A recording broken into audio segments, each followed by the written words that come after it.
Previously on Critically Stupid.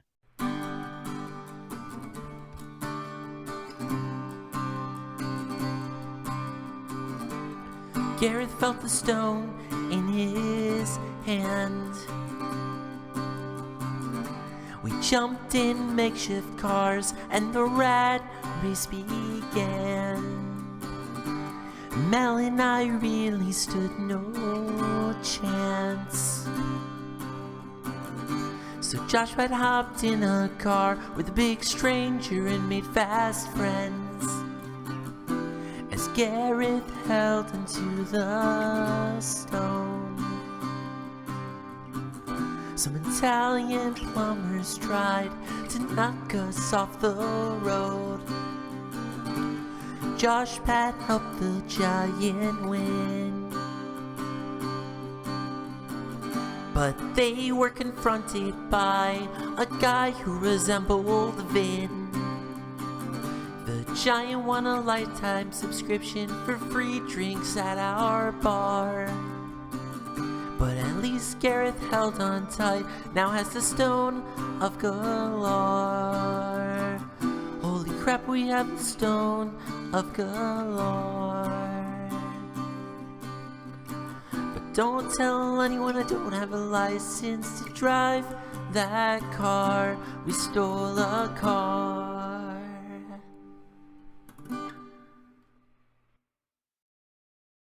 They are just filled with bloodlust. Exactly. That's Like, what, it is like it insane. motivates them. Again, you've got like this giant gray potato that's kind of cute, and you're like, there's no way that's gonna catch me. But the fucking thing, they run so fast. So fast. It's crazy. Fast. I think your only hope is if you can climb a tree. I don't think hippos have mastered that yet, but give them time. As How soon we as not they have, do, like- as soon as they do, we're done. Yeah, As we're soon gonna as have they like get heroin thumbs, hippo, it's right? game Like, over. it's coming.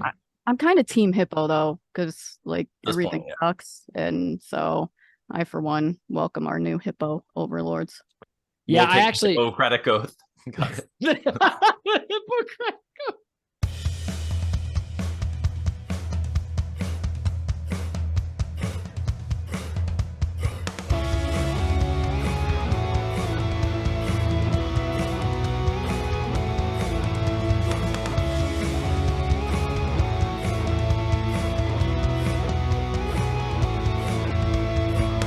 When you hear the call to adventure into the fantasy fold, you never know what's around the next corner. Just grab your dice and roll.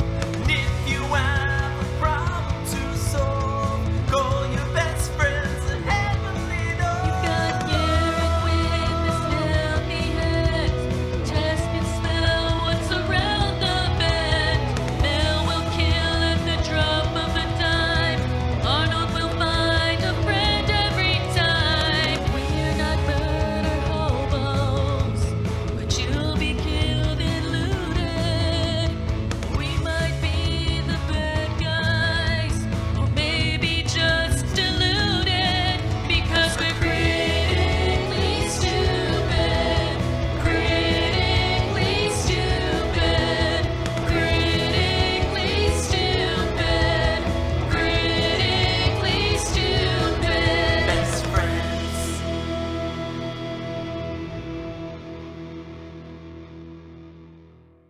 Good show, everybody. This is where the magic is. This is how you actually have a good show. You got to warm it up a little bit.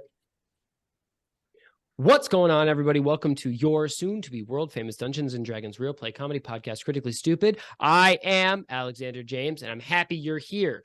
My favorite part of last episode was at the tail end when Anthony said, was congratulating everybody for what they did. And he was like, Travis, you won the race. And Gareth, you killed that rat and got the stone. And Diana, you showed up on time.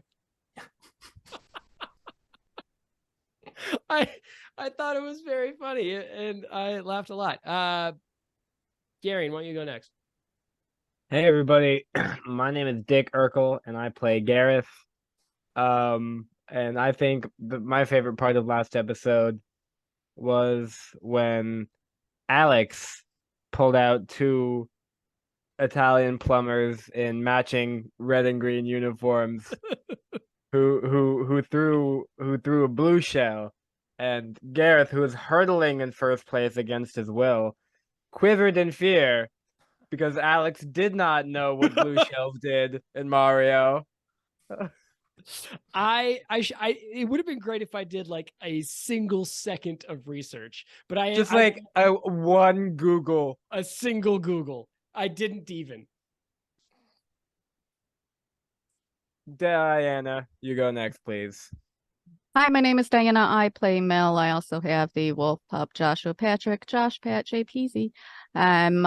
My favorite. Okay, so first of all, I was real sick last episode, so showing up on time was kind of the pinnacle of my abilities. Yeah.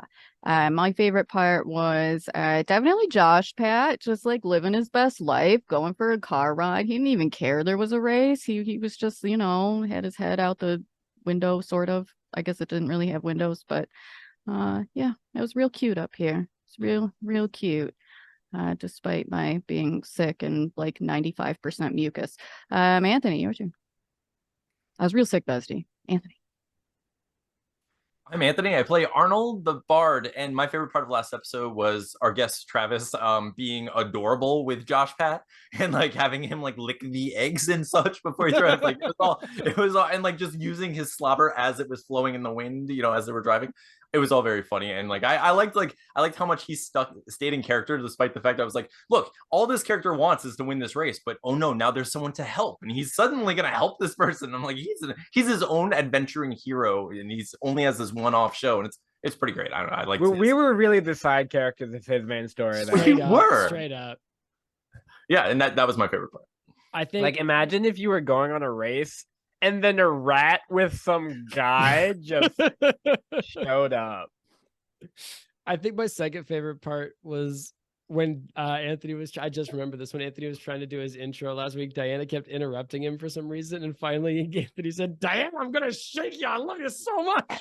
I'm gonna shake you." I don't even remember why I kept interrupting. I feel like I had questions or something. I don't know. It's so funny. Sure, accused Travis of not knowing who any of us were. Yeah. Because I could see him looking it up. Yeah, dude, that's fine.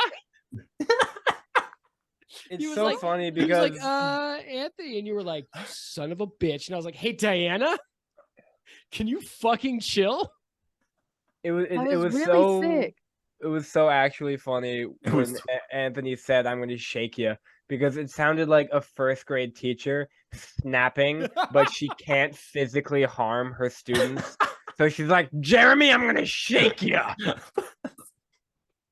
Pretty much. Okay. We are going to do a cold open. So, somewhere in Waterdeep, a gnome is going about the start of his workday. Is it a hot gnome? It is. This gnome is so scalding hot. He's like full Henry Cavill hot. He's going to clock in for another workday for Waterdeep's most bloodthirsty gang leader, Anthony. As this gnome worker walks up to the fantasy time clock, he's whistling because he's having a good morning. Why is he having a good morning? He just yesterday had a run-in with a fantasy hippo and escaped. And he escaped. He had never seen one. He was interested, and then it turned, and he knew immediately that he needed to run, and he did, and he succeeded. And he's never been happier to be alive than he is in this moment, because he knows now, after doing all the research, having survived, that he was very lucky on that day. Yeah, he's walking towards the time clock, like flipping a like book he's checked out of the Waterdeep library of hippo facts, and he's like muttering to himself, like, "My God, I'm lucky to be alive." Yep. Thank God it's a fantasy hippo, not a real hippo, or else he'd be dead. True. 100%. So he clocks Unless he in, climbed a tree. He clocks in and he checks his schedule for the day that the administrator of this bloodthirsty gang has left for him. Gareth, what does he have on his docket for the day? What's on this gnome's itinerary? step one. What was the establishment he just walked into? I'm sorry, refresh my memory. He's walking into Waterdeep's most bloodthirsty gang. Oh, word. So, this gnome, because he's just so hot, is kind of like the what's the word? Not consigliere, escort, if you will, for this gang. Nice. And he has a series of political leaders that he is going to go and bang and take pictures of for blackmail and ransom later. I believe you mean sketches. No, he has an iPhone. He's got an iPhone. Okay. Yeah, he just like takes a full selfie. Yeah. All right. Yeah. So, Dianna, this gnome clocks in and checks his literal hit list, except not in that sense. And I don't know. Depending on the politician, some hitting may be involved. He's looking at the names, but there is one item on his itinerary that he's got to do before he starts sexing up the powerful and political of Waterdeep society. And that is he's got to feed the boss's pet before he does anything. It's his most important job. He does it the first thing every day, obviously. My question to you, Dianna, is what is he feeding the boss's pet today? Not what is the pet, what is he feeding it? What is he feeding to the pet? A man. Well, since we don't really know what the pet is, Correct. I'm going to choose to believe that it's like something small and sort of non-violent, because you just wouldn't expect, like a bunny rabbit or something. Yeah, So like lettuce. Yeah, exactly. He actually does also enjoy gardening on the side, because hot gnome summer. So he brings treats for this pet from his garden. He brings the lettuce and the carrots and tomatoes, and he just makes a little salad for the little thing. Oh my God. He is a garden gnome. So... Exactly. I like the idea of Dianna trying to we might have to face this thing later, so let's just make it as innocent as possible. No, he feeds it gerbil food is the thing. He feeds it literal gerbil food because what else but a gerbil would eat? It's an herbivore. In fact, the gnome tried to feed it meat, and the gerbil went like, no thanks, because it just hates. It's vegan. It's real pretentious about it too, though. It's a it'll tell vegan. you it's vegan. Yeah, just quality organic ingredients, just straight. It's like farm to table. So this gnome reaches into his cooler that he brought from home and pulls out this bowl of salad that he's built from his garden at home because he's having a hot gnome summer. And there's heirloom bell peppers in there. There's heirloom lettuce. There's heirloom tomatoes. There's heirloom. Everything is from his grandmother because they're all heirlooms. He's broken into his family's garden and dumped these plants have been growing for 50 years. Yep. And he stole them and he chopped them into a salad and he takes it and he walks down the halls of this gang den. His footsteps echo off the tall ceilings and the multiple stained glass windows, and he passes several lit sconces and he ducks left, avoiding the black and hooded clad priests coming from the sanctum, and he dodges right and laughs as the Beastmaster scrabbles past with his packs of hyenas tucked into both hands. He nimbly hops up the steps over the blood arena and whistles a little tune as he watches a orc disembowel a halfling with a rusty fishhook, to the screams and laughter of the crowd. And then he walks down the hall, takes a left, and walks into the boss's chambers. And he's the only one allowed in. Obviously, both guards nod as he goes through the doors. He walks past the plush carpets and the many, many pillows and the fantastic pieces of art hanging on the walls.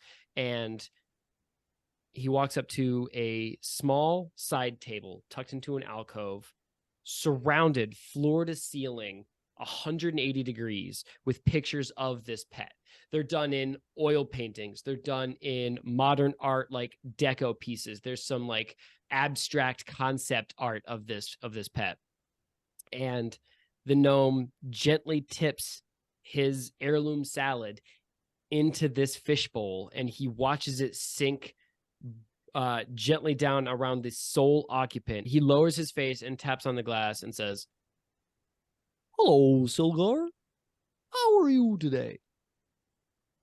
And this goldfish stares back at this gnome and bobs gingerly in hello. Cut to black. The three of you are walking down the wet streets of Waterdeep. It's probably mid-morning. It's a cold spring day. It's raining. There's a gentle rumble of thunder on the horizon. Gareth, you are holding the leather thong with the Stone of Galore hanging from one end of it, and you are all soaked to the bone after... Dianna, would you fucking... like... Dude, you always single out Dianna like it's not all three of us. It can't possibly be funny to the audience anymore, is all I'm saying. Yeah, but you see, the thing is that you haven't learned your lesson. It's still funny to us. All right, fair enough. You are. I want you guys to tell me, like, how is your character's mood and attitude after, like, literally half an hour after the Waterdeep Rumble : Downhill Fury race? Well, I will say that, like, the first thing I do as soon as that, like, I have my fist around the Stone of Galore and not inside a giant rat mouth is I would make some effort to, like, hide it on my person. Okay. Because I don't want to, like, walk around, you know, look what I got. Hey, okay. So, like, tuck it into a pocket, Gareth, or swallow it, stick it upside your butt? What are we talking here? Yeah, the prison pouch, just right in the foreskin. No, I think like just putting the old leather thong in the prison pouch.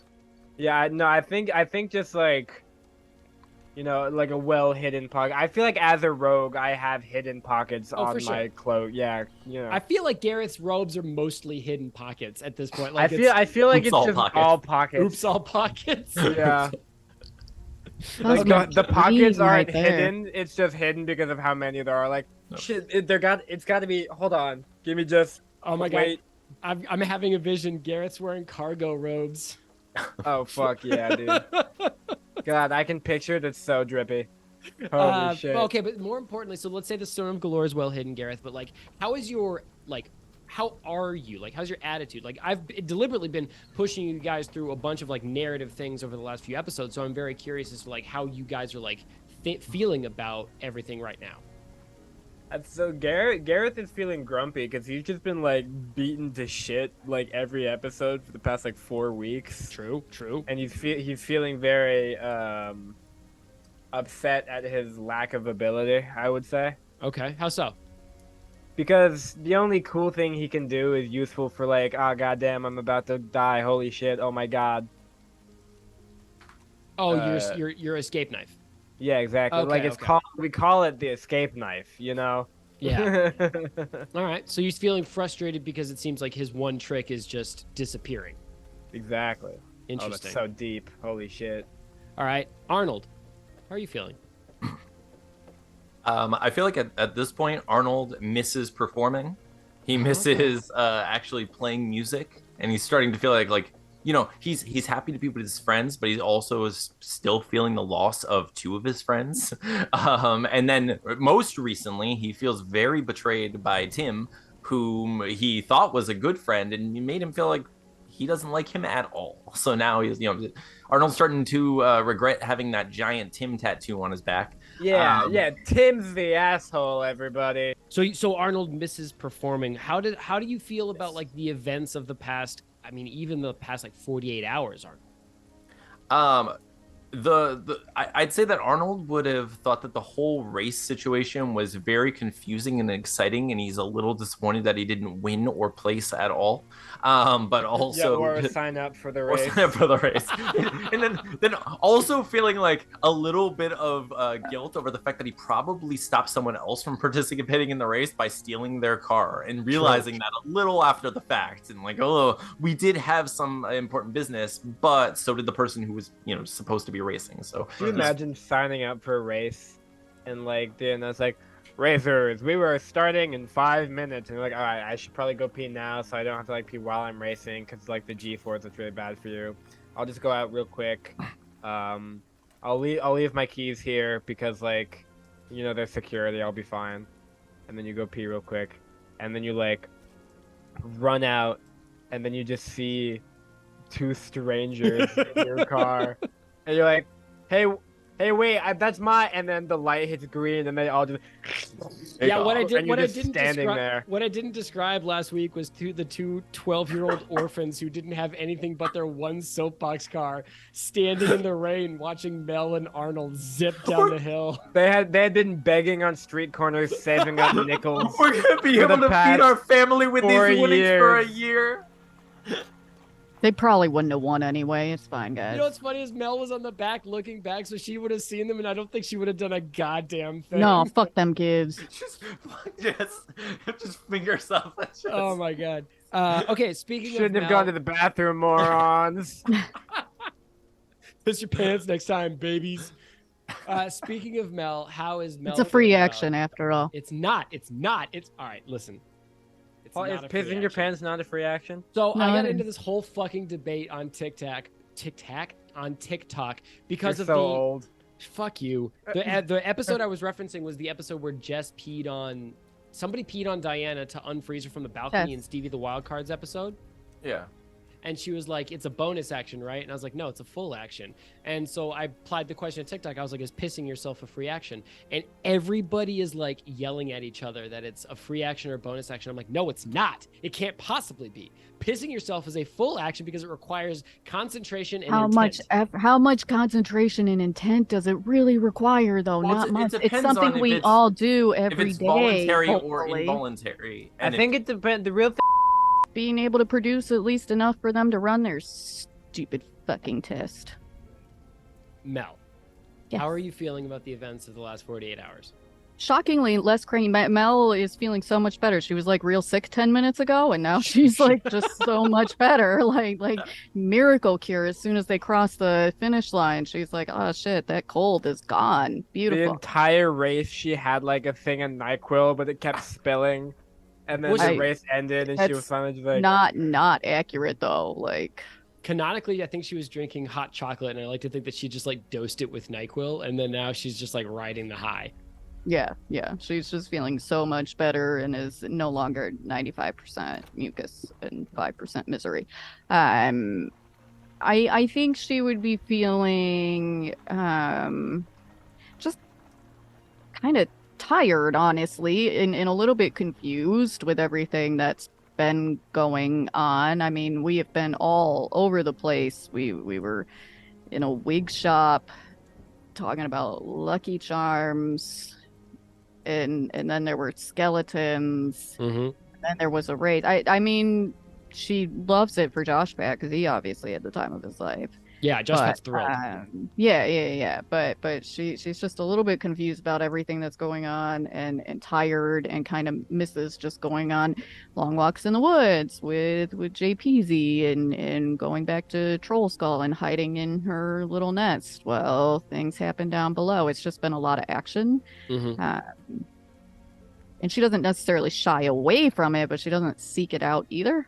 Yeah, But for sure. now it kind of feels like it keeps happening, and yeah, she's not understanding all of this or why. Okay. All right. As you are all walking down the streets, I headed home, headed to Troll Skull to get a dry change of clothes. And, maybe Arnold's thinking about hopping up on the stage for a song that he's been practicing. Maybe he's got one about the race that he's, whipping up on his lute while you guys walk through these cobbled streets. The alleyways and the streets of Waterdeep aren't terribly populated right now. It's mid-morning, but it's raining quite hard, so most people are content to stay indoors or underneath awnings or inside the well-lit restaurants and bars that you're all passing. And you turn a corner and enter underneath an archway into Troll Skull Alley. And Mel, you are in the lead, and you see a black and silver-haired figure standing, facing away from you, looking at Troll Skull Alley with his arms extended. He is holding a comically large bouquet of flowers in one hand. and is wearing like a deep burgundy cloak. And at your footsteps, he turns and you see the beaming, jovial face of Davil Starsong standing in the middle of this pouring, wet, rainy day alley. And he says, "Ah, I knew you'd show up eventually." Yes, I live here. That's not what I meant. And what did me and Arnold say? You guys see Davil Starsong turn with a bouquet of flowers and immediately lock eyes on Mel to the point of ignoring both of you. He is dressed very comfortably. It's his clothes look elegant but not expensive. They look well appointed but not foppish. He's clearly dressed like he's got money and style. And he looks at Mel and says, "No, of course. I was waiting for you. I believe it's about time for our date." I wasn't aware we had a date. You didn't get my message? No, I haven't gotten any messages.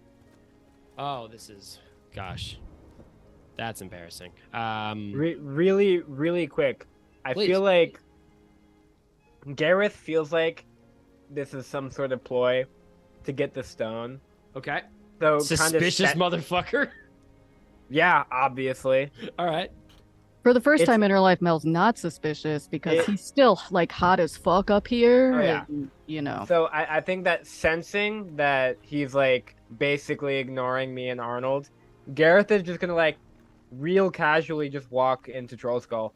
Okay, I will say that he caught you at the beginning of Troll Skull Alley, which is a good, 50 feet long, Gareth, and he's in the middle. So you're going to walk essentially 25 feet towards him before you can get to Troll Skull. I'm not, being stealthy. I'm Okay, just, you're just going to keep walking. Yeah, he's not talking to me. No Okay. big deal. It's not my business. For sure.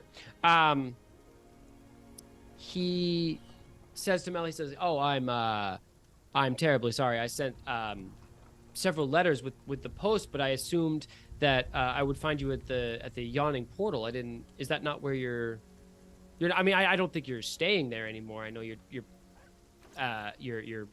location has changed to here, but I assumed the yawning portal would forward your letter. I'm guessing not well." And he smiles.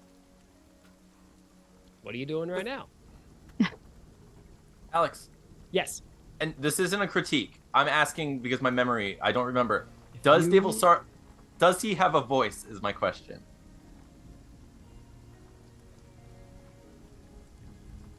Yes. Yes, he does. Ask me if I remember it. I don't remember it either. That's the problem. There we go. Hey, follow-up question. Has Davil Starsong ever met Gareth? Does he know, recognize me at all? You know what's funny is he hasn't. The only two people he's met have been Mel and Arnold. But I have absolutely 100% for sure heard of Davil Starsong. I think the point of eye rolling. Wait. Was he there in the mortuary, the funeral place? Was he there? He was, but Gareth was dressed up as one of Starsong's goons, so I don't think Starsong would have taken a second glance at him. Okay. Yeah, so I really think that's helping my case of just kind of strolling past. I'm gonna hold Gareth. I'm gonna hold you in place for now while I do the scene with Mel. I know you're continuing to walk. I don't want you to just walk past him, but I want to keep Mel in the spotlight for a second. No prob, Bob. All right. So he asked what I was doing right now, right? Yeah. He hit you with the "you up" text. Right. What you doing? Well, I don't think I'm doing anything. We haven't been home. Maybe that's why I missed your message. I was gonna call. Just life. I would love to get home and change before we go. What is this date? What did you have in mind? Well, first of all, these are for you. And he swings these roses around, and he notices, Mel, that they're wet. And actually, you see him look up. There's a daze that passes in front of his eyes, and he almost notices that it's raining for the first time. And he gently blows on the roses and shakes them, and suddenly they're dry. and he hands them to you and says, "These are Cool trick. for you. I was thinking we could maybe get a cup of coffee nearby. There's actually an incredible tavern, not quite up to the level of your establishment, I'm sure, called Ale Be Back around the corner. I hear their coffee's quite good. And this is a joke. Arnold This does is a a joke. spit This is a take. joke. Arnold spits Listen. immediately. Gareth pulls out a Glock. No, I'm told the proprietor of that establishment sucks shit. But I thought we could get a cup of coffee and just chat. I hear you've been maybe you've been up to some interesting. And then now his eyes dart sideways to Gareth, and he says, "Some interesting stuff lately since we've talked." Why don't you come with us to our establishment and our bartender can get you a drink. I can change and then we can just grab a drink together at one of the tables at Troll Skull. Make a persuasion check, please, Mel. Oh jeez.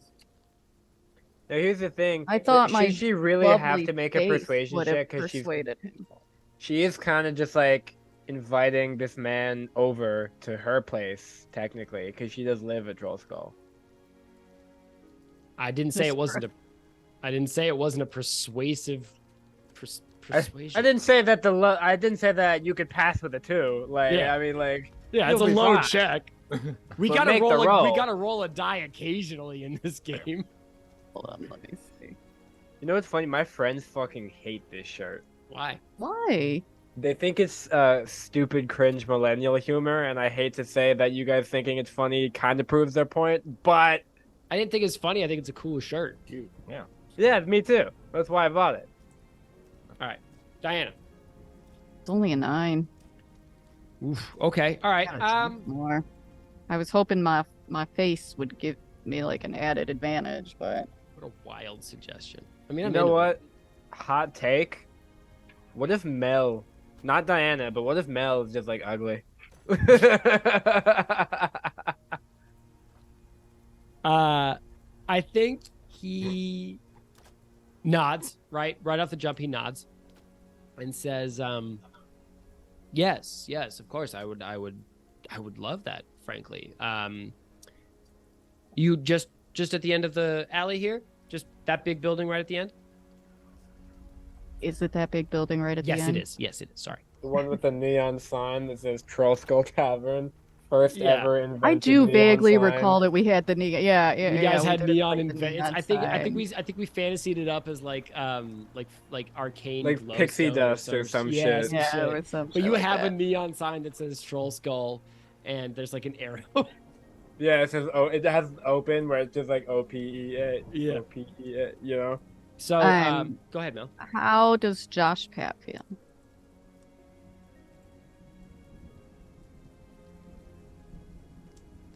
You know what's curious is Josh Pat's a little on edge. He's sniffling at the air, and he's sitting like back towards your leg, and both of his ears are up. Alex, so Arnold, having been completely ignored in this situation, he kind of wants to do like a look around, like, what am I invisible? Like, Yeah. am I invisible right now? But like, as I'm doing that, like, No, do I it's just see- that Mel is super hot. Of course, but do I see anything? Like, would I see anything suspicious? Is there anyone else in the area that I could recognize, or anything that jumps out at me? Hit me with If that this real sweet shifty perception guy check. All right. this real shifty guy trying to walk past David like he's not even there. Yeah. Gareth, I think you see Davil Starsong like look at you once, but it's really just like a passing glance, like somebody looking at a stranger crossing the street. Yeah, exactly. Like I And- said, I'm not being stealthy. I'm being casual. Yeah, he lets you go, no problem. I got 22. Damn. All right. Oh, much better roll than mine. I gotta drink more. Arnold, you hear a roof tile slip from the roofs above you. Okay. I look up. Do I see anything? You do not. Okay, fair. I want to Since real, I just looked around. Do I get an action still at all, or is Yeah, it yeah, like yeah. that was Looking, okay? that's Because we're not in. Okay. No, no, no. I want to send a message to Mel, which means like only she would hear it and she could respond and only I would hear it. Okay. But I want to say I think there's someone watching from the roof. So Mel, can you respond Yeah, telepathically so to Arnold? Oh, you'll hear me. Yeah, no one else can hear you, only me. It's like I send it to you, and you can send it back to me, but only me. Is there a limit to how Yes, much it's back and 290 forth we can- characters. Nice. Unless you pay $8. I meant for I Mrs. know Blue. that Katie could do it ad infinitum in somebody's head, but I thought that Arnold's power was different. I Is why think it's literally the same spell. Yeah, it is. Okay. So yeah, go ahead, do your thing. So he just said I think that there's somebody watching us from the roof. Mhm. Did you see it in my head, obviously? Okay. Did you see somebody? Why do you think that? Okay. I mean, I know since we're not an initiative, is it cool if I cast like cantrips, or is it like I don't know the rule there? I don't want to just keep going. Let's finish the message first, and then we'll do another spell in a minute. Okay. That way you don't have like concurrent spells because that gets messy. Yeah. I mean, well, that's what I mean, because like I'm pretty sure the message is just one to her, one back to me. Is it okay if I go back? Like, Yeah, you know, like, we can go again if you want to. Can we telephone it? Yeah, because I mean, it is a cantrip, and as long as we're not in, that's why I'm leaving it to you, of course. So I say to her basically, I heard something slip above. It could have been an animal. I'm very suspicious of what's going on right now. But not. Okay. I'm gonna go home. I'm gonna go home. So, basically what just Garrett based did. on everything that they've gone through and all that, Mel obviously will trust Arnold, and his, I'm gonna say intuition, even though it's failed us before. A lot. A lot, but his ability we're to friends hear things and she's- recognize sounds. Right, is right. pretty on point. You don't see many bees. That's No, right. that's true. For whatever reason, I mostly see bees, That's so true. I'm going to trust that. So I think that Mel would kind of like, I think at this point she might notice that Josh Pad is a little bit more alert because Mhm. now she's a little bit more. So I think she would step back a little bit. Okay. And kind of, I'm trying to like maybe put her hand a little bit like she was gonna draw something, and just be like, "You're lying to me." Is that an educated guess, Mel, or an accusation? I'm curious about the tone that you say this to Davil Starsong with. Just everything that they've been through. She's tired. She was excited to see him. Now she's hearing that it might be a ploy. She's frustrated, and she's just not here for it, even though she's markedly less cranky now that she's feeling better. So it is a little bit of both, truthfully, just to kind of see how he reacts to just having it outright said to him, because her experience with Davil Starsong is such that, I mean, they're both kind of, I don't know the word I'm looking for because my Straight brain's not shooters. working today, but yes. Yeah. All right. You see him. So he's been sort of like, how do I phrase this in a way that makes sense? He straightens Mel, and you see his arms fall back to his sides, and you see the wide smile that he's been affecting dim a little bit. And it almost seems to you in that moment like he resembles the him that you met the first time. Like this cheerful, what are you doing right now, trickster with the roses, is a side of Davil Starsong that you'd never met before, and was almost a little bit alarming to encounter because it's like a departure from the norm. But he slides back into the cool reserve that you met the first time. And he says, "Yes, I am. Now, I want to say this right now, 100% honesty. I mean you no harm. And that's no trinket that man is holding in his pocket." And he points over his shoulder at Gareth, who's still walking towards Troll Skull. Gareth, I think you're still within earshot if you'd like to do something. You can also keep walking. It's entirely your choice. I think Gareth is just gonna like pretend like he didn't hear anything. All right. Mel is just gonna kind of sort of like a disbelief, sort of like just kind of a little bit of a laugh, but not a funny laugh, just like a scoff. It keeps happening type deal. And yeah, That's something a like really that. good scoff. And so then it was. Just gonna say, what's in his pocket? His many cargo pockets. God knows what are in those things. Right. First of all, with all those pockets, fuck knows what he's carrying. Secondly, that's not a trinket he's carrying. Yeah, we know it's a live fish. Like, oh, you meant his other pocket? That's with the dead fish, and then the other one has He's got a whole hippo hanging out the back. Whole ass hippo, just yeah. How do you fit it in there? God knows. Magic. What's in his pocket or not in his pocket isn't your concern. Is something funny?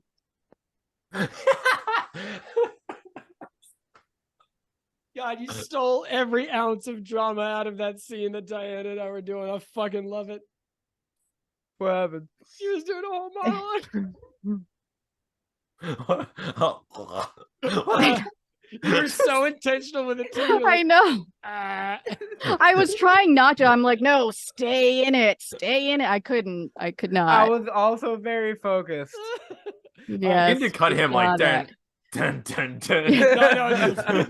do like a smash cut into it. Like Diana would be talking every few seconds. Dun dun dun. Diana. Just the fucking Jaws music. The closer it gets to your I was thinking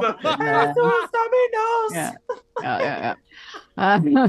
Or like the Sonic music as it gets closer, and then when it falls, then it's the death sound. Yeah. Okay. So anyway, what he has in his pocket isn't any of your concern, and I actually was going to call you.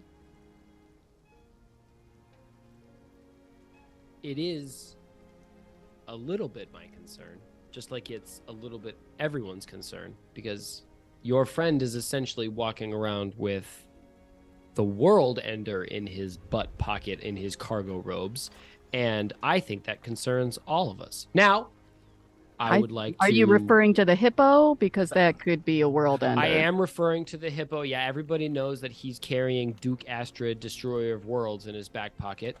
That's not no fantasy hippo in his pocket. He got a real, a regular New York City Zoo hippo. And I am not a stupid man, and I'm not a blind man, and I heard about the Waterdeep Rumble : Downhill Fury, and I know that you beat Dominic Ferretto, the #1 Dragonborn seed. And I know what was in that rat's mouth. At no point did I say you were stupid or blind. At no point did I say anything about what is or isn't in his pockets, other than it's not your concern, other than the hippo is everybody's concern. I have called animal control. Fair. Yeah, and they're cowering in fear. And cut to the corner. There's an animal control unit cowering in fear in an alleyway. Also, everybody knows what was in the rat's mouth. It was Gareth. True. Okay. Yep. That is true. And I think that you need to go. Arnold. I was gonna say, so can Arnold? I'm just curious. I want to cast minor illusion. Be like, do you mean this? And just kind of like pull up an obviously magical illusion of the thong holding the stone of galore, and just like, are you talking about this? And I just want to see how he responds to that. That's all. He slits your throat, Arnold. He cuts your brains. He instantly just pulls out a knife and just. You see a flash of I think in the moment, Arnold, it's tough to say if it's intelligence or greed flashed through his eyes. And he points at it. And then he looks over his shoulder at the rogue. And there's a moment where clearly his attention is torn because he's not quite sure who's got the real one. And he advances a step on you, Arnold, and says, I want to play all my cards on the table. I know that none of this is my business as you, from your opinion, from your perspective, I'm way out of pocket here. But you're carrying something that's going to end everything we know. And I just here? because I want to make sure that it's in the right hands. By the way, as David, It's in my left hand. As I David- put it in my pocket. as David is saying this, Gareth's head has gotten so big he's now falling over. All the power is just, it's insane. Gareth starts voguing on his way to Troll Skull. Yeah. Gareth tells some random shop owner to bow. Okay.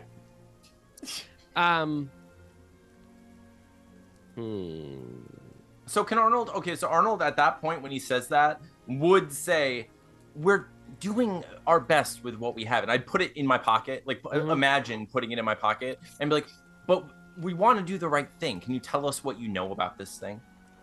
I think, listen, I respect your position. You have been on this hunt almost as long as I have.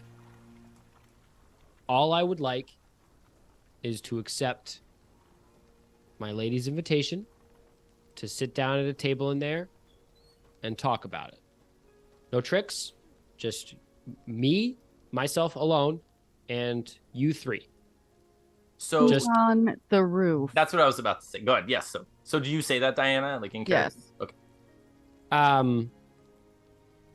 The corner of his mouth turns down in a slight frown. And then he turns and says, Sebastian, come on out here. You too, Jarl. And Froderick as well. Jarl And- Balgruff.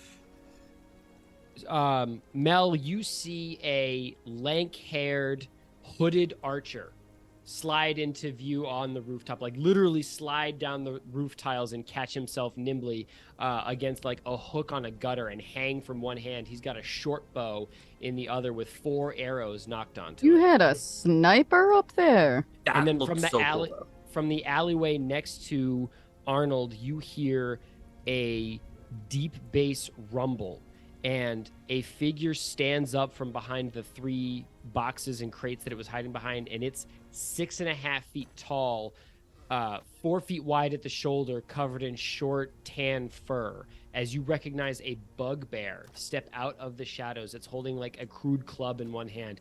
And Gareth, from underneath, like in Troll Skull Alley, there are a number of businesses that are like basements that have like stairwells down from the street.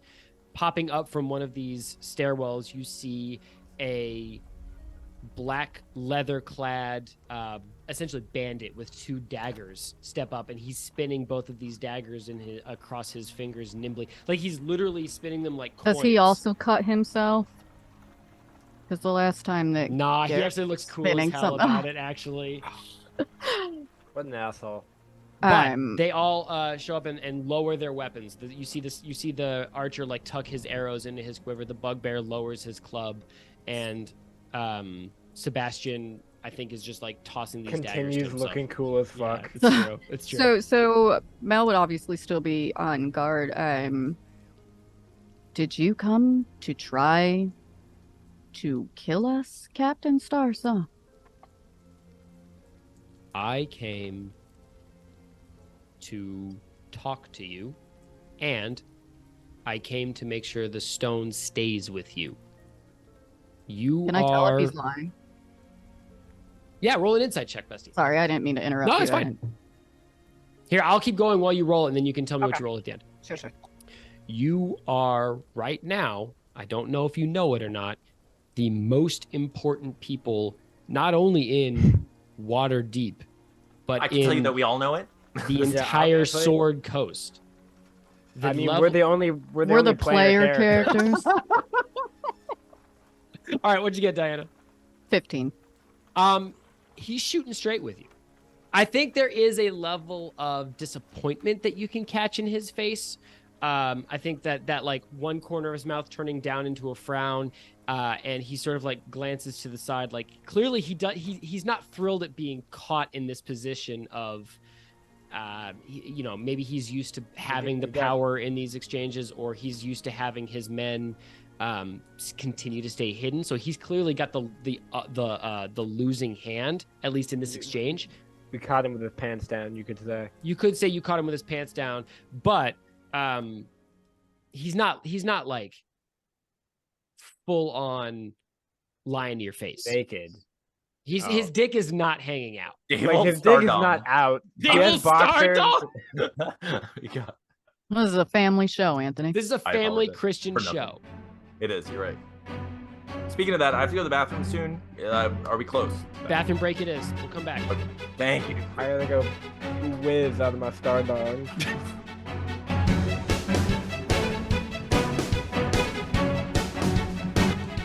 Stop. Mid-roll time. What's going on, everybody? Thank you so much for sticking with us to the halfway point of the episode. I'm sure it's a banger. I have no idea personally because I'm recording this way in the past, but because you're here with us halfway, I assume it's dope as heck. Today's mid-roll is going to be brought to you by a snooty Harvard professor, because I, Alexander James, have been bringing too much of myself to these mid-rolls. So please enjoy a snooty Harvard professor. I'm terribly busy and haven't the slightest time for this, so you'll excuse me if I make this brief. These Dungeons and Dragons players are playing a fantasy imagination game called Waterdeep Dragon Heist. It has been penned by Christopher Perkins, Scott Fitzgerald Gray, Kim Mohan, and Michelle Carter. Lovely academics all. I'm quite familiar with Chris Perkins' publication on hemoglobin as it relates to a global pandemic. It was a delightful paper. I found it a little erudite, but there's no disrespecting somebody for writing a paper written for the common man. I'm told that if you would like to get into the imagination game of Dungeons and Dragons, you can go to www.wizards.dnd.com. Last week on the show, these Dungeons and Dragons players had a gentleman called Travis on. They were doing a sort of an homage to Mario Kart and Fast and the Furious. And I will say, despite being a snooty Harvard academic, Travis made the entire episode very much better and actually enjoyable to listen to for once. Travis is a member of the Bar Banter podcast at the Bar Banter on twitter.com. They tackle all of the important issues of the day as it relates to the zeitgeist and the pop charts. If you, for some reason, have lost complete hold of your senses and would like to become a character on Critically Stupid, you are more than welcome to tweet at CritStupid or tag them in a video on TikTok, or I believe it is called Instagram. These are all, of course, social media sites that are only adding to the decay of our moral society and the attitude and patience that our youth has today. But if you were on these social media sites, you can tag at CritStupid and tell them what you thought of the most recent episode. Tell them if you like their imagination game or the crude bathroom humor jokes that they tell, and you could end up as a future character on the show. If you are a fan of this Dungeons and Dragons imagination show and you watch it on www.youtube.com, I'm told it would make a great deal of difference if you could leave a subscription on the page that you saw this video on, if you could like the video, and if you listen to it audio only because you're actually engaged with regular skills that matter, if you could leave a rating and a review, I'm told it would help the show very much, and assist in Alex the DM and Arnold Stevenson and Gareth and whoever Meliora is in ascending to what they've assured me will be world-famous ranking quite soon. So as your resident snooty Harvard professor, thank you for sticking with us so far. I'm very curious as to why I'm here and why I'm doing this. But thank you for rating and reviewing and subscribing. And I wish you a very solemn and pleasant day. Thank you.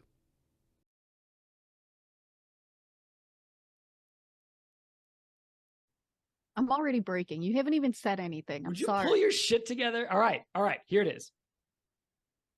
I was sitting in the hot seat on a summer's day, and I was thinking to myself as I stared at the blinds in my lonely second-floor apartment, a squalid heap of a rat's nest, if I ever do say so myself. I thought, damn, Alex, if only you had a dame strutting in here with a hot Libris Arcana offer in her pocket, and maybe something else, maybe something a little bit more friendly, a little something to help those lonely nights slide down smooth as a whistle. And then, just as suddenly, a chime of the clock, 7:30. A knock at the door, the aforementioned bit dame. That was so Oh, close. Alex, you're out! Damn it! Out of here! Come in, I say, as she struts into my smoke-filled lounge. I have a job for you, she says as she slams down the newest set of Miasma Libris Arcana dice. What is it? I look at her, cold in the eye. You see, my husband, he's always... Sorry, I've been smoking for 72 years on this earth here. But my husband, I think he's been seeing someone else. I can't tell. I've been coming home every night, and there are different dice in the bed, different dice in the pillow, different dice in the sheets. Not my dice. My dice are nice. These dice are from the streets. I'll tell you where. I don't know where you get these dice, and that's what I want to know. I gotta know where they come from. I stare out the window as I listen to this heart-wrenching case, and I know for a fact that those weren't no Libris Arcana dice in them sheets. Only a rapscallion or scoundrel would do some sort of underhanded deal like that. Now, the only place an upstanding gentleman like myself and this dame, who is not a gentleman but just as upstanding, the only place they get their dice is LibrisArcana.com. All right, everybody go to LibrisArcana.com. They have dice. They have book covers for people that have D&D books, of which I am not one. You can get your dice in a subscription every month, or you can just get one. Use our discount code, that's STUPID20. That's 20% off anything at Libris Arcana. Libris Arcana, Dames for Life.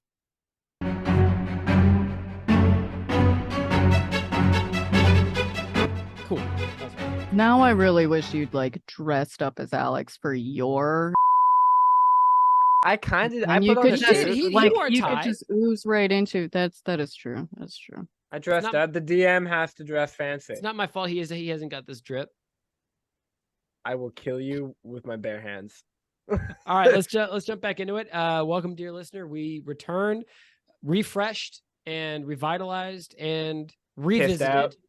by the ghosts of Hippos past. How did we end before the pee break, Anthony? Do you remember? Davil Starsong. Davil Starsong. Davil Starsong.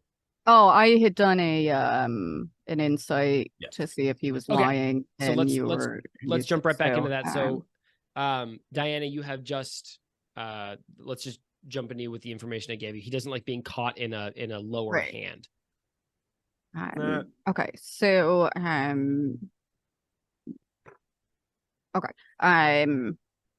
if your goons stay out here, then yes, I will have a drink with you.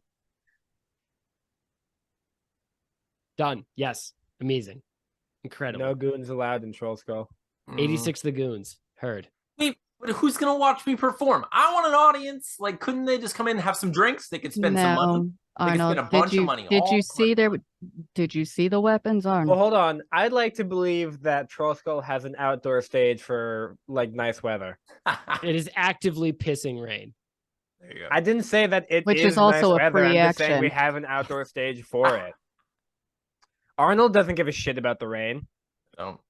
Diana, that was probably the best timed joke you've ever had in your time here. I'm mad as hell about it.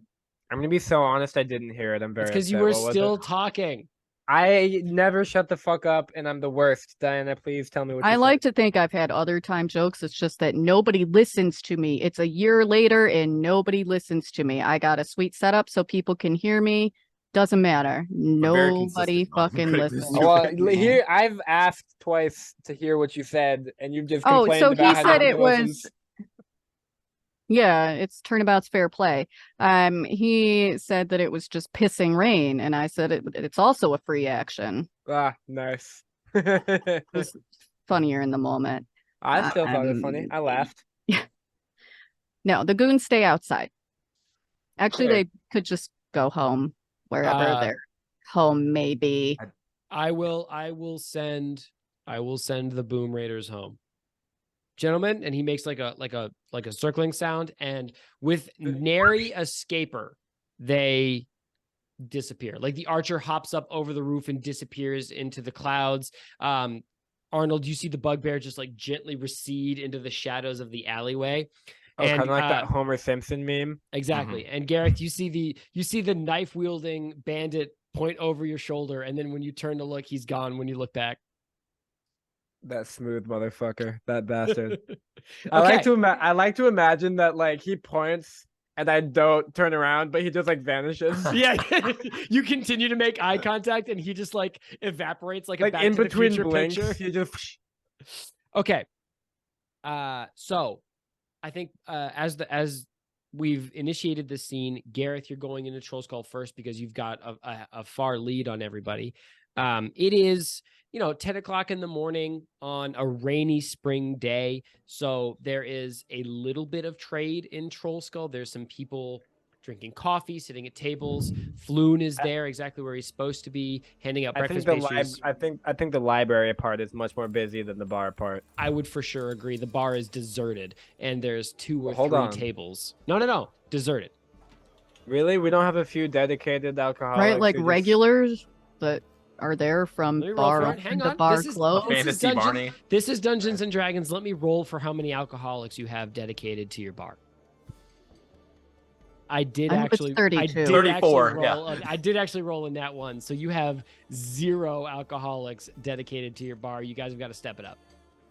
I All want right, it that's it. 32 Not carding isn't alcohol. enough. We're advertising directly to kids. Vodka and juice boxes. So, I Mel. imagine in like one of those Capri Sun things. oh yeah, Exactly. for sure. Mel, I'd like to put you in the driver's seat for the scene. How would you like this conversation with Davil Starsong to go? Do you want to make him wait for a long time while you go upstairs and take your time to change, let him stew? Do you want to just hop right into the conversation? How would your character go about it? At this point, I mean, she knows it's not actually like a date. Sure. So she just wants to get it over with. She actually liked him, so she's a little upset, and she just wants to hear what he has to say and then let him be gone, and then she can cry into her fantasy Ben and Jerry's and what girls do. So she would just gesture to a table and probably like make a motion at Floon to bring over beverages or whatever. Okay. Can I kind of? I know that you typically act for Floon here, but I like to imagine that he like is so bad at like reading the room. He's just like, "Hey guys, what's going on? Welcome to Troll Skull. What can I get started for you?" You know what I happens? recommended. You know what happens is Floon rolls up and you see him, Gareth, you see him like slap a fully soaking wet dish towel across his shoulder and just like spray the whole bar behind him with a bunch of water. There's like a And big like There's mark a stain on on his, his shirt. back, and like all down his back because Oh, it's yeah. like dripping. And he says, "Oh, what's going on, lovebirds? Didn't realize I was interrupting. My name's He Floon. goes I'm gonna like- be taking care of you. What can I get He's you like- started today?" MILD. He like fucks up their names, how they're spelled. Oh my God. DIVILDA. What Um, can he get you, Mel? Just coffee and try not to drug it this time. Okay, black coffee, standard order for malicious. What about you, bro? And Davil Starsong clears his throat and says, I will be having black coffee as well. No cream, 0 sugar. And Feel free to rug him.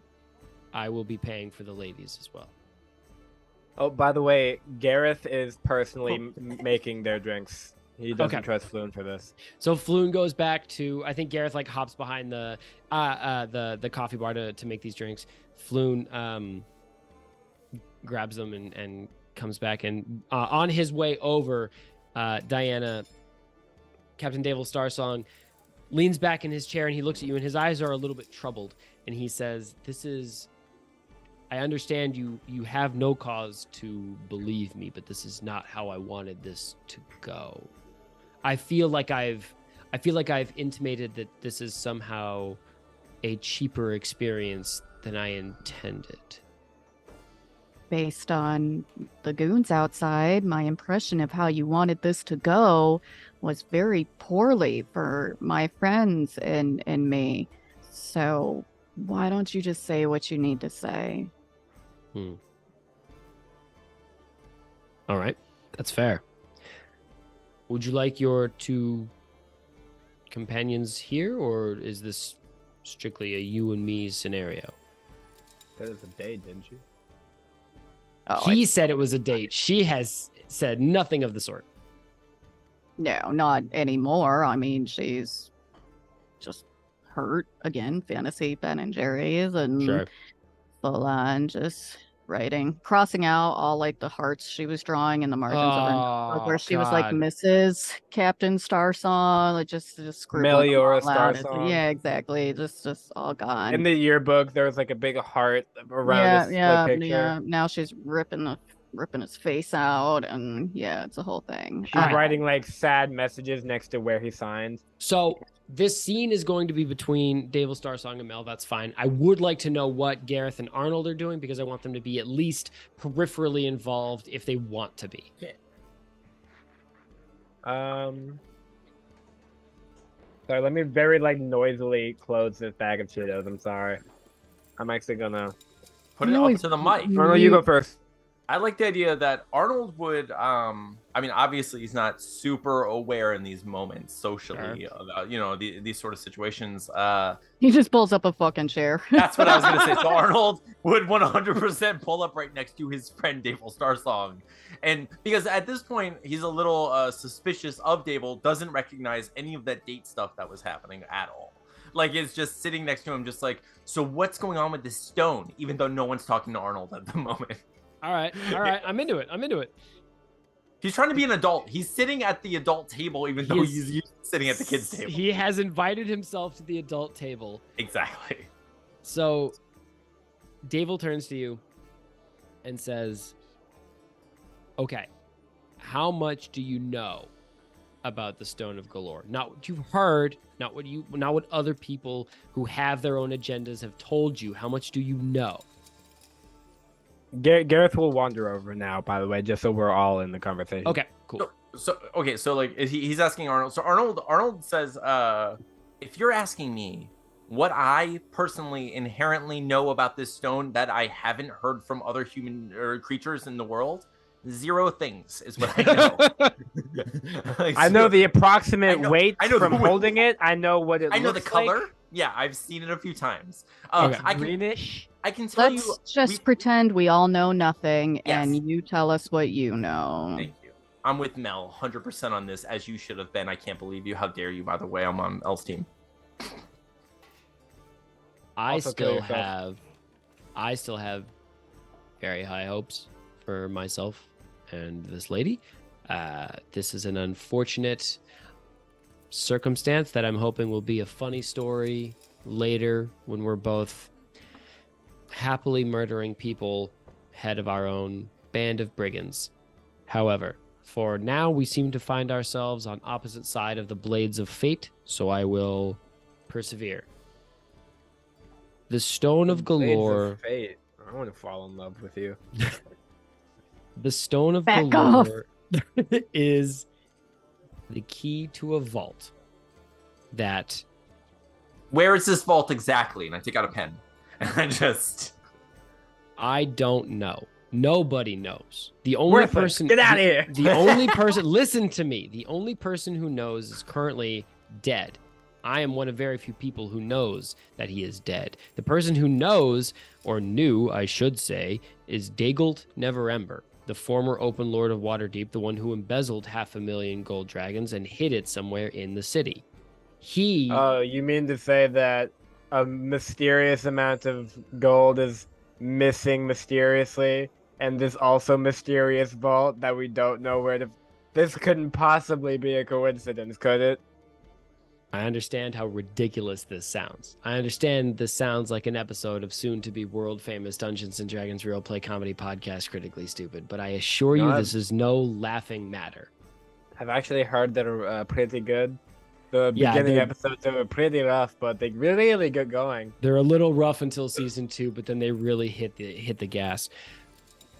What I'm telling you is a lot of people still think Davil Neverember is alive and wandering out in the world somewhere, including his oldest son, Rainier. That Rainier guy's seems fucking crazy. I wouldn't believe a goddamn word he says. that man you should stay well away from. This is not a joke. I think he might be one of the most dangerous people in this city. But You he have seems no to think idea. excuse me. He seems to think that his father will come back someday and give him a leg up and tell him he's done a good job and that he's been a good boy and that all of his fucking problems will be solved. His dad is at the bottom of the ocean right now. We didn't see him while we were down there. I'm just kidding. Or maybe we did. I don't know. Was he perhaps eaten by like a very sexy lionfish? God, that was the sexiest lionfish we've ever had on the show, hands down. That's looking Well, creepy on the show. to be fair, the only lionfish we've had on the show. It was How also dare the you talk ugliest. shit about Jamie Jackson right now? I don't. Whatever. Here's the thing, right? So you're telling me, from your perspective, that Davil Neverember is dead, fully dead, 100% dead. Rainier is a crazy man for believing he is alive. Yes. And you're also telling me that there is only one person, a single one individual lonesome human being who knows where the vault is, who is now fully, completely dead. No, I'm telling you, nobody knows the vault, but yes. Well, it kind of sounds like a fucking moot point then. I don't know what the big deal is. Wait. So Arnold steps forward and he's like, guys.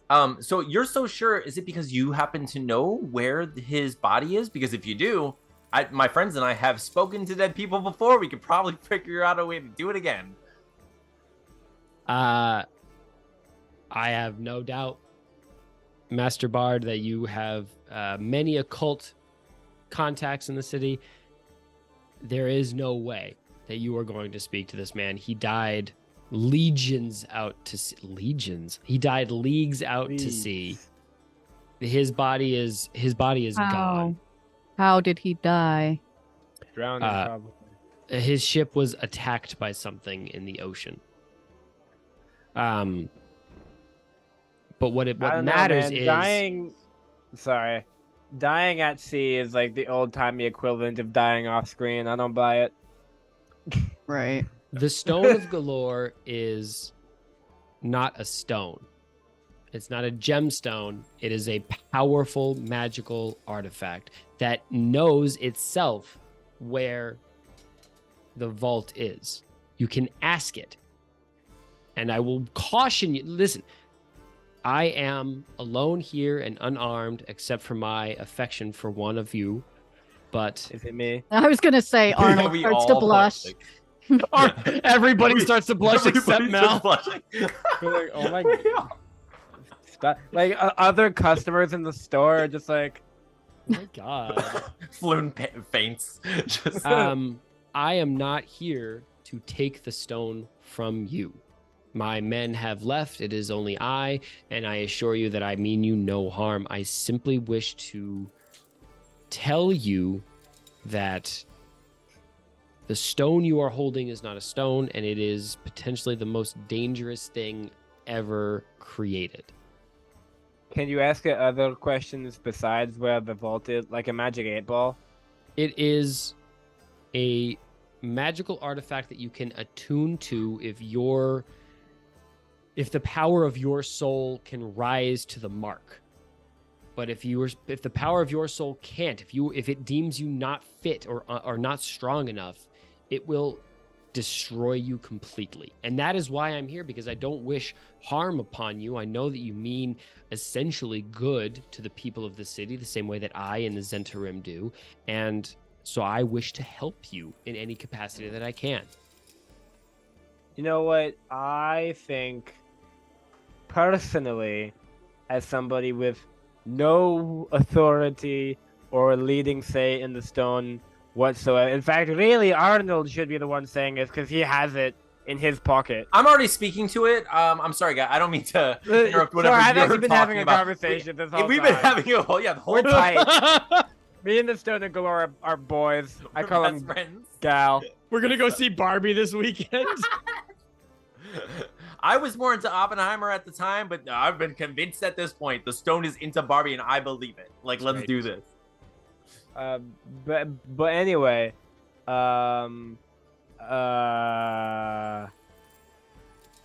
what the fuck was that? Oh, wait. First of all, when I asked like if we could ask other questions, did he like say yes or no? Because he just kind of talked about our soul. He didn't answer yes or no. Okay. What is your part in all this, Captain Starsong? My organization would obviously benefit from a surprise donation of 500,000 gold dragons. It would help our charitable causes throughout the land. It would help us consolidate our organization. Listen, I hate to interrupt, but you have to know we're not giving you a fucking penny, right? I understand. The lovely lady, asked me what my part in this was, and I was answering her. All right, fair enough. Continue. There are people in the city that can help you attune to this item. They are few and far between, and each of them is as unscrupulous as the last, but I think there are a handful that can actually help you. Have you ever heard of a noblewoman by the name of Ramalia Haventree? Oh, this fucking bitch. Hello? Wait, I forgot. Excuse me? Do we like her? We actually work for her, don't we? I mean, like, well, we lie about working for her. Wait, no. No, I'm thinking of the other one whose like house we broke into during that party and whose husband Growlhund. died. Growlhund. Growlhund. Sorry, I got. Tree was the Harpers. Yes, very good, bestie. Yeah, I got my noblewoman mixed up. And if I recall, the Harpers were actually like a charitable organization, which is how we knew that the other. They're a spy weren't. network, but they're legendarily They're for like the, good for the guys. good. Yeah. Right. Versus the other So- ones. Okay. Can Arnold step forward and be like, yes, we are familiar with her. We are spies, as you can see by our costumes. I mean, uniforms. I mean, we don't have uniforms. I've been informed. Oh, I'm sorry, Arnold. I didn't realize you were wearing your spy beanie. That was actually information that would have been good for me to No, have. no. Hold on, I it's not a beanie. It's a ski mask that's just been rolled up. So it's alright. And I cast minor illusion to look like that whenever or just to have the beanie whenever I Sure. I like to imagine that Arnold is just naked all the time and casting minor illusion for clothes. Wow. I don't know why, but that's so funny. So no, he's just like not in like a sexual way. It's just for like fit changes whenever the need arises. He doesn't have to waste time to change. He just snaps his hands and his. Yeah, it's like all right. Couldn't he showtime, do and that then he does, anyway? a Like- he does like a little twirl, and now he's like in a suit. Like, he doesn't have to be naked for that, though. Like, couldn't he just do that anyway? It's a Yes. family show, is all I'm saying. Yes, You're it right. is a family show. No dicks out, please. No start-ons. Holy shit! It's a family show. No dicks out, please. Episode title: Contender, please. And listen, Twitter doesn't like the dicks out references. But I like them. Bestie, Lady Ramalia Haventree. Davil Starsong was talking to you. And Loki has been this whole time, and Arnold and Gareth have just Yeah, been like interrupting. and I've low-key been trying to talk to him too, and it just hasn't been going very well.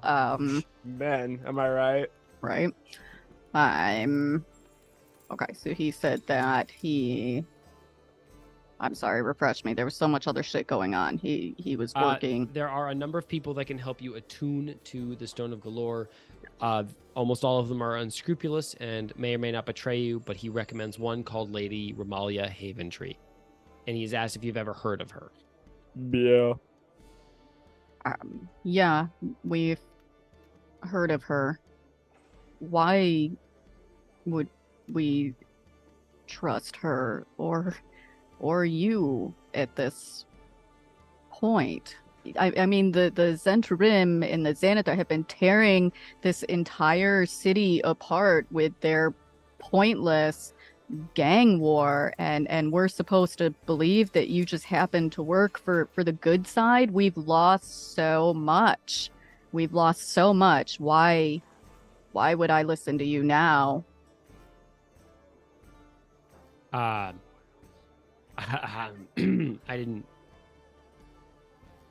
didn't realize crying. you knew about the feud between the Xanathar Literally and the Zhentarim. everybody knows about it, Captain. Literally everybody knows. There are like bodies on the street. There's with, bodies. Like, Places have been the gang blown names up. embroidered into their chests. In All right. fact, there's a big banner that says "Gang War." I will admit that the collateral damage has gotten a little out of hand on both sides. However, you don't have to trust the Zhentarim.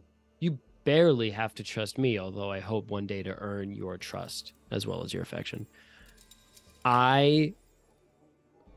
If there's one thing if there's two things you take from this conversation, it's that you cannot attune to this item alone. It will destroy each of you. Please don't try. And the second thing, threaten me with a good time, but continue, is that the person leading the Xanathar gang is the worst entity I have ever encountered in my life. Second name? only to the stone that one of you has in your pockets. The name of the leader of the Zhentarim gang, Jeffrey Bezos.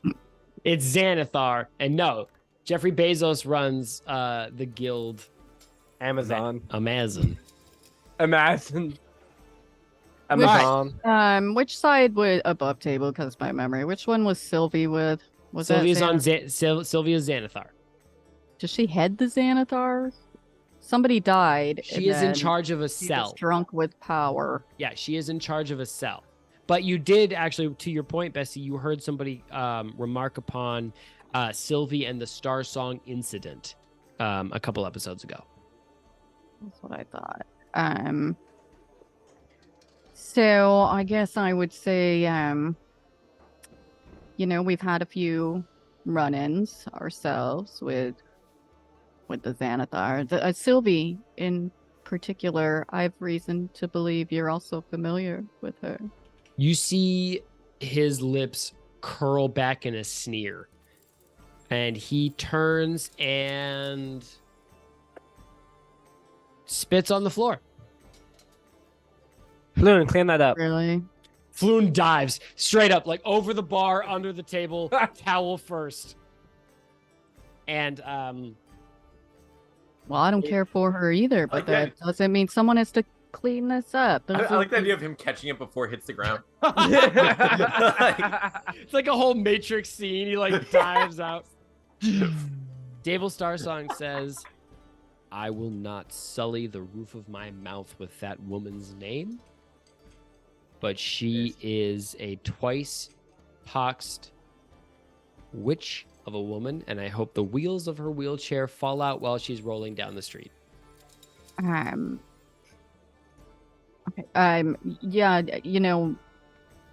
we don't care for her either. You can call her what you want if it's you don't want her name to sully the roof of your Bitch. mouth. But yeah, that's fine. That's fine. But what happened? There was, as you might remember, an incident with my ship and a certain nimble right that exploded it. I was in the process of building a new ship. I had acquired a small amount of coin and had transferred it under very legal means to the city treasury to rebuild a ship. And God damn it, if that woman didn't show up with her band of brigands the very next day and extort me for all of the cash I had on board, or they would burn it to the ground. Now, I am not an unreasonable man. I understand that I have been caught in several scenarios that many would deem not ideal, and I know how to effectively negotiate for my life and the lives of my crew, so I agreed to transfer a large sum of money to the Xanathar Guild, despite it tasting like battery acid in the back of my lips. And then, as soon as she saw the glint of my gold in the daytime, she set my ship on fire anyway and killed 26 of my men in broad daylight. Did you kill her? Nope. She wheeled away before I could get the chance. She's very fast on that wheelchair. Like, does she have like fucking? What is it like? Oh, you have to cut that out, but god damn it.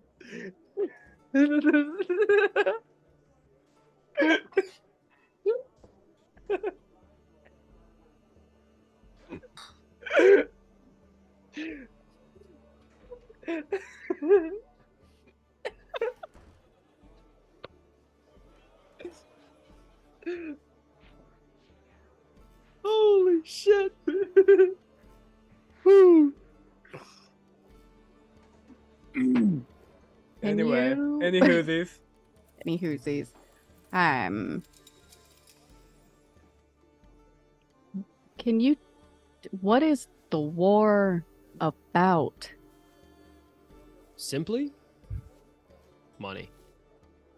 So, And a Capitalism, power that right? may or may not have the ability to destroy worlds and planes. But this is that's so weird. For a speculation. second, I was like, worlds, planets, and also aerial Airplane. vehicles specifically. Oh my Airplane. God. Yeah, Lufthansa. That's what this fight's about. The last time Jess and I made lots of plane jokes, you got mad at us. That was so funny. Because Garion was in the middle of trying to construct a bit, and the two of you were just on the side saying, like, Southwest. United. Delta. We thought it was funny. I'm pretty sure at one time, I think I did what Arnold did with the I'm gonna shake ya, except I'm way less cool and polite, and probably just said, I'm gonna kill myself. I think you did, actually. All right, Bessie, let's wrap up the scene with Davil Starsong. What hard and fast information do you want from him? Well, I was trying to think of what might be relevant, which is why I was trying to get down to like what is the whole fucking gang war about. But it seems like that's not really too crucially important. It just seems like there's two sides fighting, other than they're fighting for possession of the stone. Yeah, that's basically what it boils down to. Yeah, Oh, because hey, they want the power. I would How about assume. who told you that we even have the stone? Because we are still looking for it. He saw Arnold put it in his. Oh yeah, let's try that again. Who told you that? Who told you that we have the stone? A number of Zentrum agents were enrolled in the Waterdeep Rumble Downhill Fury for the prize money. You might not know this, but we're actually an esports team as well. Our Overwatch team is killing it right now. But there were a Like number. maybe if the Centurion were less interested in soapbox racing and more interested in getting the Stone of Galore, we wouldn't have it right now. You know, the crazy thing is they funnel millions of gold boobies into their Waterdeep Rumble. That's actually what they need. That's actually what they need the money for, is to get new gaming chairs for the esports team. But yes, Bessie, essentially, oh no, sorry, I answered that. Yeah, Garion, they had racers in the race. So they saw the rat, they saw you, they saw all of the events of last episode. I tried, as soon as you told me that the rat let go, I tried so hard to interrupt you and be like, okay, I hide it. I put it away. I hide it. I know. Alas. So the stone can destroy worlds and various different airliners. Jet fuel doesn't melt steel beams. Right. And is also the key to this vault of this embezzled coin. It's so weird that just a key is also Armageddon, I guess. Talk to Lady Ramalia Haventree. She is unlike me and a good person with no blood on her hands. And she will have the answers for you. My lady, your hands are sullied with blood, and I would love the taste of them someday. Ew. No, I think Mel might be here for that. Diana's a little bit like hello biohazard, but like what's a little biohazard between lovers? Right? I mean, to be fair, whatever. So do we need anything else from Mr. Stardong? Did we hit the important parts? Sometimes I don't always know. No, you've hit the highlights. Yeah. Can Arnold wants to just ask Stardong, so like, if like, okay, obviously we have to talk about this. You've said a lot of things, and honestly, I've never recognized how many terrible people are in the Zenthurium until you've started saying this. I'm starting to feel like I'm on your side, but how can we come into contact with you? Like, how can I find you if we need to talk about this later? Yeah, can I have your number? I'm trying to get the digits. I think Mel technically has it. Mel does have. So he's gonna say, the lovely lady does have my contact information. Although, should you need it, I would welcome you to ask her.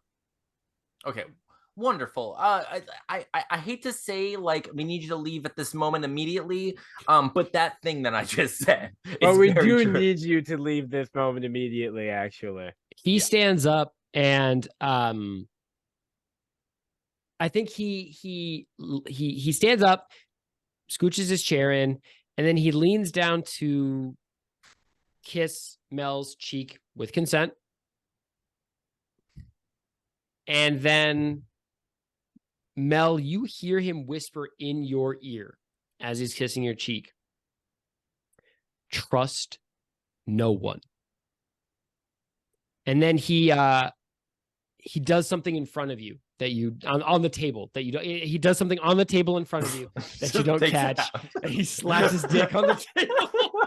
He slaps his star dog. Trust no one. Not even hard. It's just his soft penis.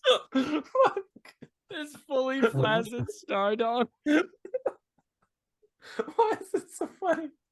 Okay. It's kind of hot outside, so it's real sweaty and stank smelling. Oh, stop. All right. He does something on the table in front of you, and then he leaves. And as he leaves, Arnold, you can see that he wrote very, very quickly using like the foam on his coffee or whatever, like a dark stain of coffee, an arrow pointing to the bar as the only person working behind it. I knew Flume was dodgy. Who turns and says, "Oh, bro, I'll see you later, man." Listen, I don't give a fuck what this guy has to say about my employees. True.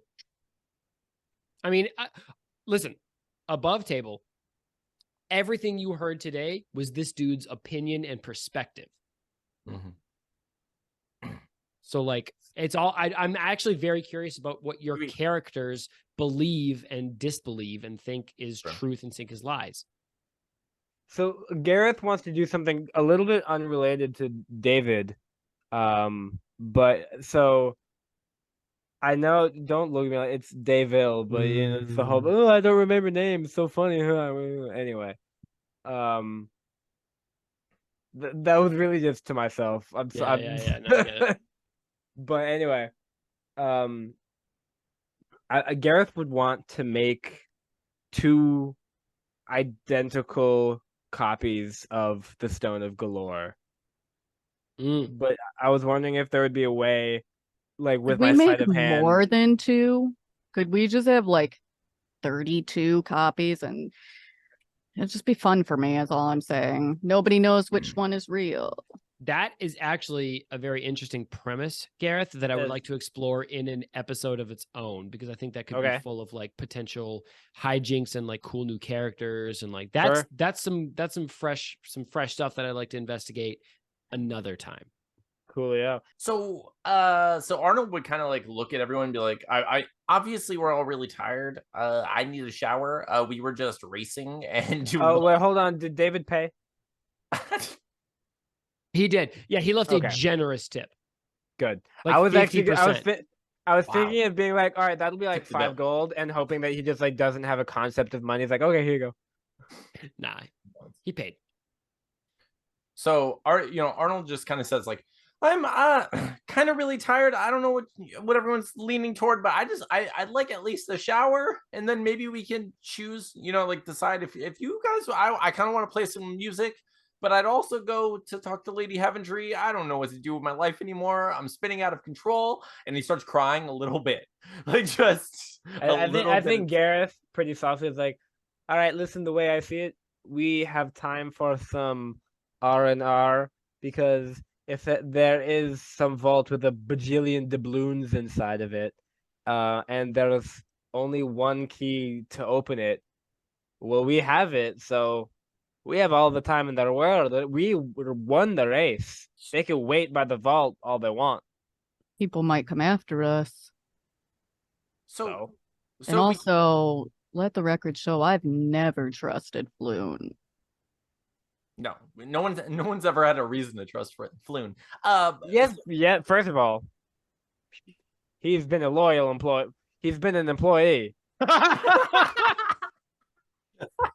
Listen, it's not the first time that somebody has said something about him, not just in regards to his shitty service, because he literally drugged us and took money. Can we acknowledge the fact that, like, yeah, some people have said some things about Floon, but David is like fully in a gang. Okay, so Arnold would say, because I'm being a little bit swayed by Davil a little bit. Just the fact that Floon has tried to drug us. Erstal was on the wrong side of this. Sylvie's on the wrong side of this. We have a lot of people who we have met who have been awful, terrible people. And I understand. I also don't want anything to do with either of these gangs. But I'm just saying, of the two, Davil's part seems to be more, like decent. Well, here, I don't know why you think about like, oh, we gotta team up with Davil instead of Floon. No, fuck them. It's our money. Damn it. I didn't say we could team up with anybody. Yes. I suspect that Floon is more than he appears to be. And why do you give a shit about Floon? You can stay here while we go on marvelous adventure. I don't give a fuck about Floon. Because he knows everything about us.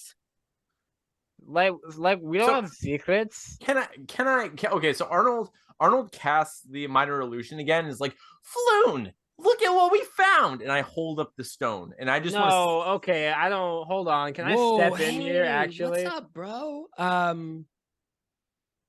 No, actually, Gareth, you can't, because you can't interrupt an action from another player. Bro, Arnold, that's a cool. It's a thong. It's a thong. It's called a thong. It's so cool. That's what does the dangly bit go in front of like? Is It it like, hides nothing. It hides nothing at all. Is the oh, thing. cool. They're balls. It's a ball right in there. Oh, and so it's like a third one, sort of like Yep. a middle ball.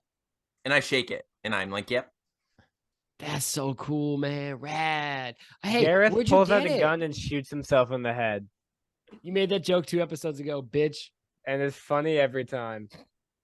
Anthony, So- he says, "Where'd you get Oh, it, but when bro?" I say it, everyone's concerned. But it's funny when somebody else says it. Yes. Dude, I hate to tell you, nobody's concerned anymore. Like, you're just like, That's literal spit take. Literal. like all love, like in a real sense, we're concerned. But like, we know they're jokes by now. Like, if they weren't, we wouldn't have this many episodes, you know? So, but yeah, so Arnold says, yeah, we were in this race and there was a rat and it was the rat almost won the race but didn't win the race because of Gareth, and we got this amazing thing. I don't know what it is, but I think it's a trophy. We won the rat race. We won the rat race. Me when I'm the first person to clock into work. Bro, Arnold, that's the coolest shit I've ever seen, man. Congratulations. I'm so glad you won that rat race or whatever. Like, that's super cool. How's We- your father, Floon? Just in the mid, like, hey man, what's up, dude? How you doing? How's your relationship with your father? No, we No, know his father very is sick father sick. was dying. He's Oh, you're right. I forgot about that. he's cool. He's doing better. Yeah. Totally chill. He's Bro, doing better. now- That's really good. Yeah. Really, wow, what happened? Did you use some kind of like magic or like vampire blood or something like crazy to cure him? What was it? I've heard vampire blood is magic, actually. He just sort of like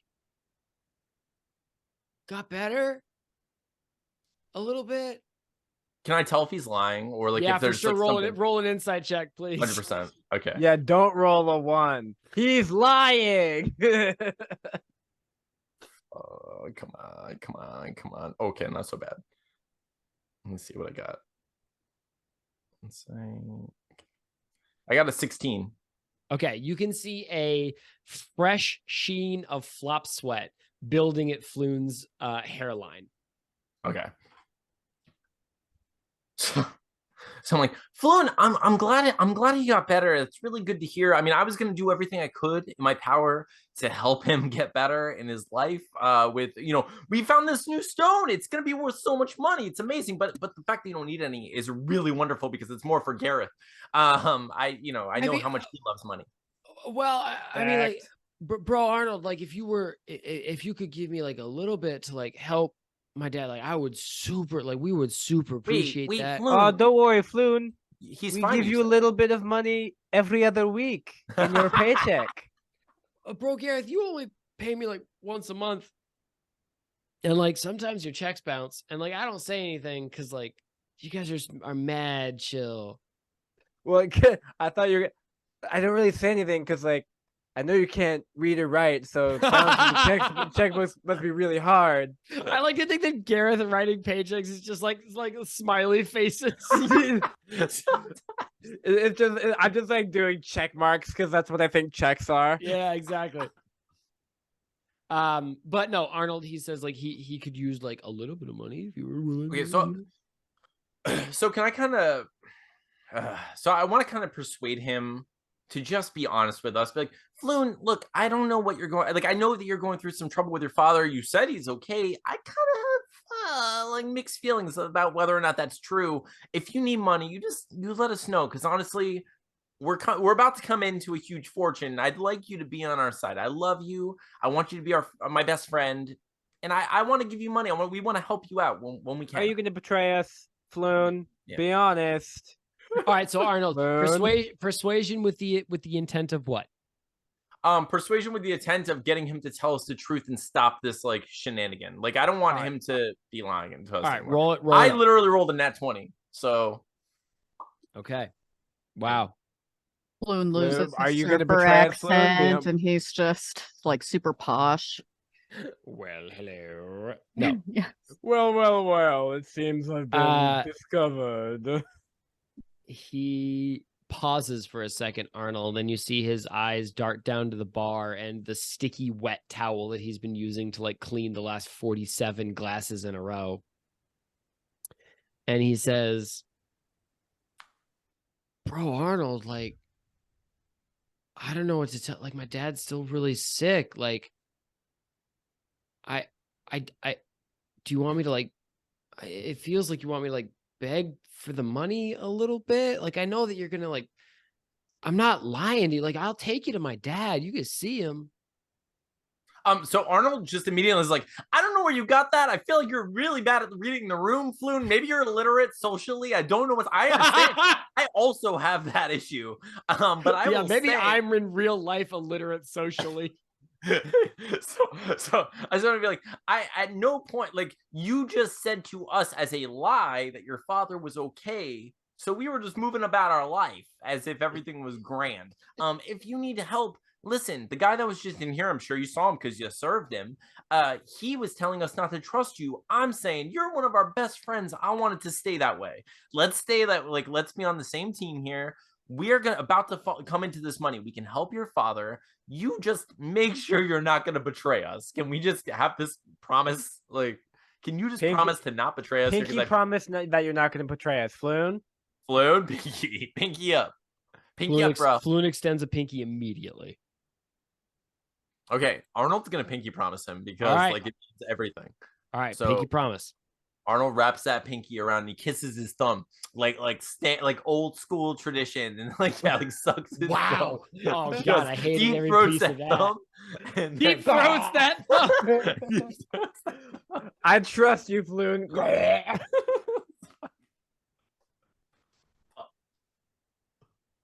So all right, we got to find a way out of this fucking trash episode. He's like, listen, we have places to go. We're gonna go try to see what we can get from this stone. For now, Floon, just know that we have your best interest at heart. We're here for you. We're on it. Don't worry about it. All right, bet, bro. Thanks, man. All Hey, right. Floon, if at some point you might have our best interests at heart as well, maybe you can fill us in on everything that you know.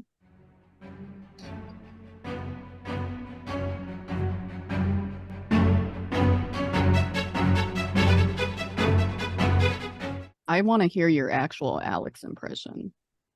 Yeah, go for it, bitch. Me.